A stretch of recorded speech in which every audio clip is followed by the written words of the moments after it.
Okay, so I'm sure it's not actually the dumbest recount ever. I'm not a historian in the history of all recounts. If you know a dumber one, let me know. Anyway, in 2022, there were big elections in the U.S. state of Alaska, done for the first time using ranked choice voting. That means when you vote, you get to put your second choice and your third choice too if you want. You rank the choices. And if your favorite person ends up losing, then your vote is automatically transferred to your second choice instead.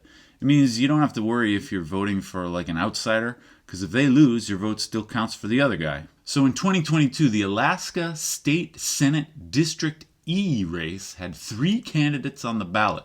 Republican Kathy Giessel, Democrat Rosalind Cacy, and another Republican, Roger Holland. Now, in a traditional election, you would never want 2 Republicans on the same ballot, since Republican voters would have to choose one or the other, and they'd end up splitting the votes, which would give the Democrat a huge advantage. But with the ranked choice, this isn't a problem at all. Since the loser's votes get transferred to the second choice, there's not going to be any vote splitting. This is one of the great things about ranked choice voting. Anyway, check out the results. In the first round, that is before we kick out any losers, all 3 candidates are pretty close. Giessel is about 100 votes ahead of Holland, and Holland is only 14 votes ahead of Cacy.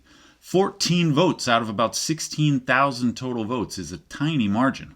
But those 14 votes means that Cacy loses in the first round and she's out. The Cacy voters redistribute to their second choices, and in the end, Giessel won by a pretty good margin. And that's it. Giessel wins. But a few weeks later, bam, recount.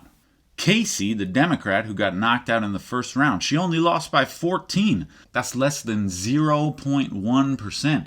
And in fact, Alaska state law says the state will automatically pay for the recount if, and I quote, the difference between the number of votes cast was 20 or less.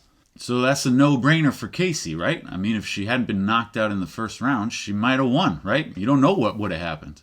Well, I know what would have happened. I mean, everybody knows what would have happened. This is not like an abstract, unknowable, hypothetical question. This is a mathematical question, and we know all the votes, so we can just answer it. Now, in real life, Cacy lost the first round, so we redistributed her votes. These people didn't have a second choice, so they go home.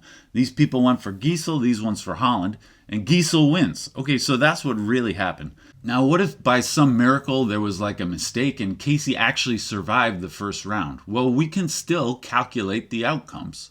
Okay, so let's imagine that Holland lost in the first round. Then his votes would have split like this, and Giessel wins over Cacy. And it's not even really close. Cacy didn't have a chance in this scenario.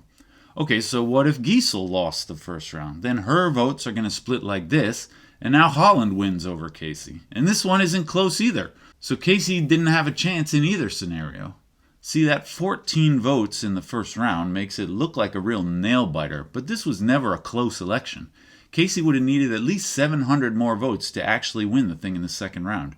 And 700 votes out of 16,000 voters in that race? That's not close. And this is how, at the expense of the taxpayers of the great state of Alaska, we got the dumbest recount in history. This is actually a great example of ranked choice voting working as it was intended. Look at these votes. It's about an even 3-way split, which actually means 2/3 of the voters wanted a Republican.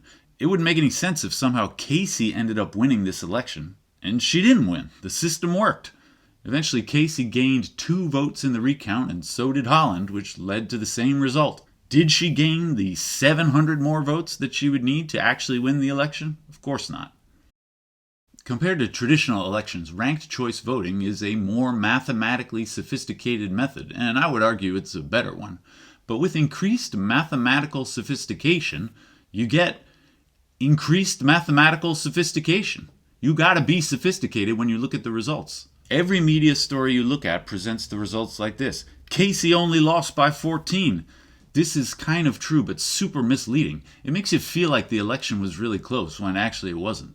The fact is, it's actually really hard to look at the results of a ranked choice vote and be able to tell if it was close or not. I mean, in this one it looks like she only lost by 14, but the real margin was at least 783 in this round that didn't even happen. This is abstract and difficult, and no TV news person is going to want to explain that. So when did the media finally realize that this whole thing was a big waste of time? Well, I looked for this and I actually came up with nothing.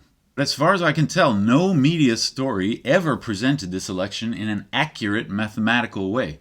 So here's my suggestions. First of all, the media reports should not focus on reporting the round by round totals. Showing the round one totals in this example really gives the wrong impression.